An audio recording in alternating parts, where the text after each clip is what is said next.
लागू नहीं होंगे। I strongly condemn the act.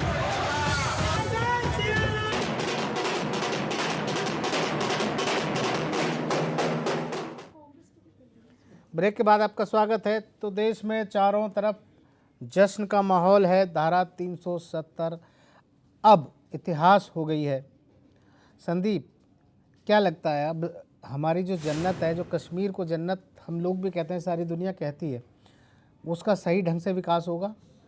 नहीं, देखिए विकास तो होगा, निश्चित होगा। और सबसे महत्वपूर्ण बात है मोहम्मद अजी, देखिए हम हिंदू हों, मुस्लिम हो, सिख, ईसाई हों, हम सबका ये भारत है और सबको आगे बढ़ने का समान अवसर सबके लिए चाहिए। और सरकार का ये प्रयास, जितनी प्रशंसा की जाए, मैं इसलिए नहीं प्रशंसा करूँगा मैं भारतीय जनता पार्टी से हूँ, मैं इसलिए प्रशंसा कर रहा हूँ कि ये पूरा देश, हर एक व्यक्ति, बच्चा, मुझे जम्मू से फ़ोन आया कि बहुत अच्छा हुआ, हर जगह के लोग खुश हैं काफ़ी। देखिए हाँ, दुखी कौन है? जिनकी राजनीति थी, वो गलत तरीके से राजनीति करते थे और इसका फायदा उठाते थे, सरकार को ब्लैकमेल करते थे, वो सारे लोग खत्म हो गए। अब भारत एक दिखेगा पूरे विश्व के पटल पे। हम सब भारतीय हैं। जब भारत के बाहर किसी और मुल्क में जाते हैं तो हमारी पहचान भारतीयता से है और आज वो भारतीयता और मजबूत हो गई है। तो हम सबको गर्व होना चाहिए, फक्र होना चाहिए और हम ये भी कह सकते हैं हम भी कश्मीरी हैं, वो भारतीय हैं, हम भी कश्मीरी हैं, हम बिहारी हैं, हम यूपी वाले हैं। हमारा भारत है। आज तक हम बोलते रहे थे कि वो मेरा अभिन्न अंग है। अब एक भाई अभिन्न नहीं है, हमारा हम हैं, हम ही हैं, हम भारतीय हैं। तो कितना गर्व महसूस हो रहा है। आपको भी ये गर्व महसूस जब कहें कि हम भारतीय हैं।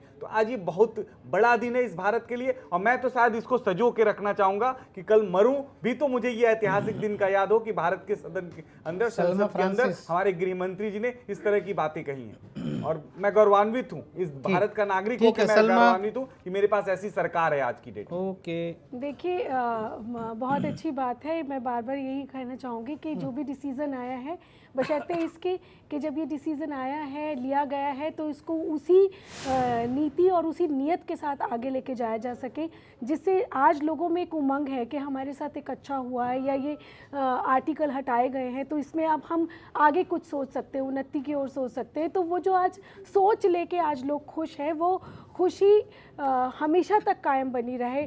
इस तरह से पार्टीज़ आकर राजनीति अपनी तरह से ना चलने लगे, उसमें सबके साथ मिलके आगे आएं और अपने अपने खुशियों को उसमें जाहिर करें ताकि लोग इकट्ठे होकर इस बात का संदेश दूसरे लोगों को, पाकिस्तानी हो या चाहे जो भी हो, उनको ये संदेश दे सके कि हम सब भारतीय एक है।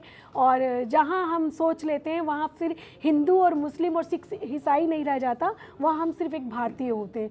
तो ये ऐतिहासिक दिन के लिए मैं भी बड़ी खुश अपने आप को महसूस करूंगी कि आज के दिन मैं भी आपके चैनल पे बुलाई गई और इसमें अपना एक संदेश रख सकी लोगों के लिए। ठीक, राहुल जी। मैं इसके, चूँकि इसके दो रूप हैं। सबसे पहला महत्वपूर्ण चीज़ जो इसका है वो है अंतर्राष्ट्रीय राजनीति। चूँकि जो क्षेत्र है जम्मू कश्मीर का क्षेत्र, चूँकि उसमें दो जो है कि उसमें केंद्रशासित क्षेत्र बनाए जा रहे हैं, तो एक तो जम्मू कश्मीर और एक लद्दाख का क्षेत्र। सबसे महत्वपूर्ण चीज़ ये है कि सबसे पहले मैं लद्दाख से ही शुरुआत करूँगा कि इसके अगर सकारात्मक प्रभाव क्या होंगे अंतर्राष्ट्रीय राजनीति की दृष्टि से। इधर हाल ही में मुझे लद्दाख जाने का मौका भी मिला था। तो लद्दाख के जो इंफ्रास्ट्रक्चर में काफ़ी ज़्यादा उसको आगे तो बढ़ाया गया है, लेकिन अभी भी वो चीन के इंफ्रास्ट्रक्चर से काफ़ी पीछे है इस समय में। तो जो अभी की व्यवस्था थी, अभी के व्यवस्था के अंतर्गत मान लीजिए कि केंद्र सरकार जो भी चीज़ें कर रही थी, एक तरह से वो राज्य सरकार एक तरह से नोडल एजेंसी के रूप में उसमें होती थी उसमें। तो ऐसे में अब अगर हम लोग देखेंगे कि जब वो सीधे सीधे एक तरह से यूनियन टेरिटरी के रूप में होगा लद्दाख जब, तो वहाँ के सुरक्षा व्यवस्था, चूँकि वो काफ़ी डिफिकल्ट टेरेन है, काफ़ी फैली हुई एक तरह से दुर्गम क्षेत्र है वो, और उसमें बार बार हम लोग बीच में देखते थे कि कभी कभी चीन के सैनिक जो है कि हमारे सीमा में प्रवेश कर जाते थे। तो एक तरह से चीन को लद्दाख के संदर्भ में वहाँ पे अब हम लोग चीन से और अच्छे ढंग से निपट पाएंगे।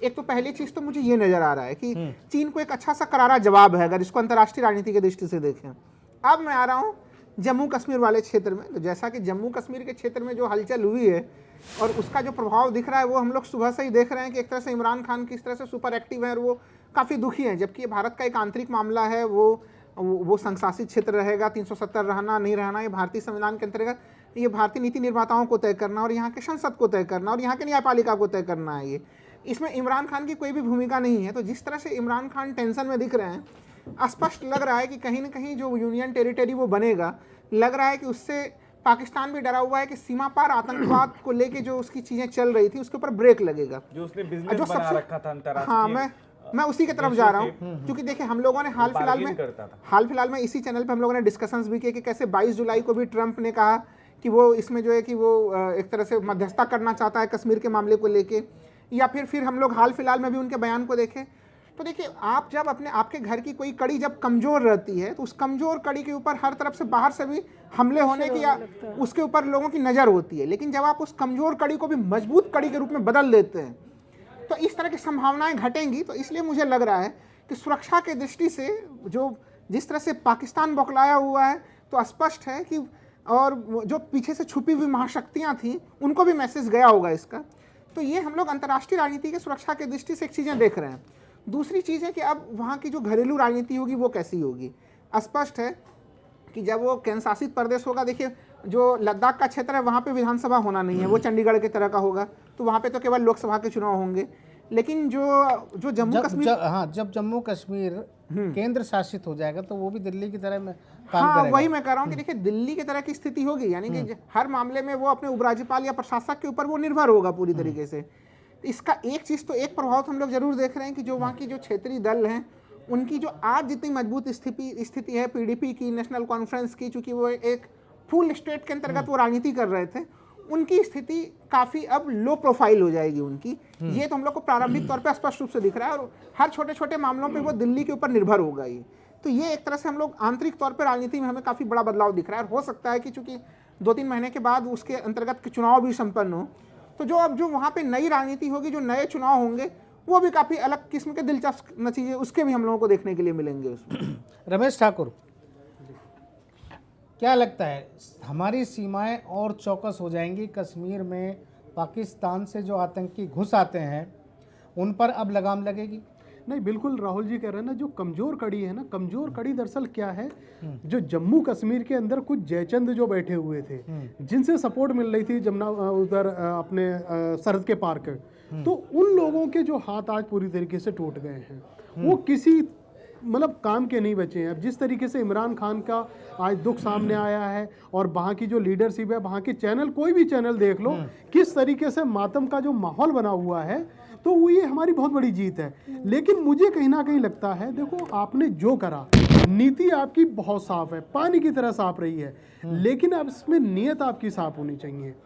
अब हमने देखा है जैसे हमारे पास पूरे देश में अभी ऑलरेडी 7 केंद्र शासित राज्य हैं, तो उनकी स्थिति अगर हम देखें, जैसे दिल्ली का उदाहरण ले लो, दिल्ली के केजरीवाल साहब सालों से मांग कर रहे हैं कि इसको पूर्ण राज्य का दर्जा दिया जाए। मुझे लगता है अगर जिस तरीके से आपने बिल पावर दिखाया है, अगर साथ में इनको पूर्ण राज्य का दर्जा ही दे देते। कहाँ से जोड़ रहे हैं पता है? आज आपको हो क्या रमेश जी, मुझे समझ में नहीं आ रहा है। संदीप जी बोलने दीजिए। जम्मू कश्मीर की बात कहाँ केजरीवाल जी, ये उदाहरण थोड़ा सही नहीं। मैं सिर्फ इतना कह रहा हूँ, देखिए उनकी जो भी संशय लग रही है कि सरकार गलत कर रही है, वो भी वो हमें बताएं। जब हम लोग बाहर डिबेट खत्म होगा उस पे भी सरकार पूर्णतः कार्रवाई करेगी, उनके विचार को ध्यान में रखे। लेकिन आज का जो दिन है अंतर्राष्ट्रीय स्तर पे ये भी भारत की बहुत बड़ी कूटनीति है और इसके लिए उनको भी मैं बधाई देता हूँ। तो लोकसभा में अब बिल जाना है, राज्यसभा ने आज ये बिल पास कर दिए। तकरीबन 45 मिनट के अपने अभी भाषण में, जवाबी अभिभाषण में, केंद्रीय मंत्री, गृह मंत्री हमारे अमित शाह ने तमाम सांसदों के, तमाम विपक्षी नेताओं के जवाब दिए, एक एक करके शिक्षा, चिकित्सा, आतंकवाद, विकास, जितनी भी बातों पर उंगली उठाई गई उन्होंने एक एक करके सबके जवाब दिए और राज्यसभा ने आखिर में इन बिलों को पास कर दिया। तो जम्मू कश्मीर और लद्दाख अब अलग केंद्र शासित प्रदेश होंगे, यानी राजधानी दिल्ली की तरह ही अब इन दोनों क्षेत्रों में भी शासन केंद्र के अधीन होगा। हालांकि लद्दाख में विधानसभा नहीं होगी, जम्मू कश्मीर में दिल्ली की तर्ज पर विधानसभा होगी, परंतु प्रशासनिक अधिकार उपराज्यपाल के पास होंगे। केंद्र सरकार के लिए ये एक बड़ा फैसला है। इस फैसले का न केवल जम्मू कश्मीर बल्कि पूरे देश में असर होगा। अब वहाँ भी तिरंगा फहरेगा। हालांकि सुरक्षा के लिहाज से बड़ी तादाद में सुरक्षा बल कश्मीर में तैनात किए गए हैं। तमाम नेटवर्कों को बंद कर दिया गया है। उम्मीद की जानी चाहिए कि जल्दी माहौल सामान्य हो जाएगा। मुद्दों का जवाब में आज बस इतना ही। नमस्कार, आप बने रहिए सूर्य समाचार के साथ। अनुच्छेद 370 के सभी खंड लागू नहीं होंगे। I strongly condemn the act.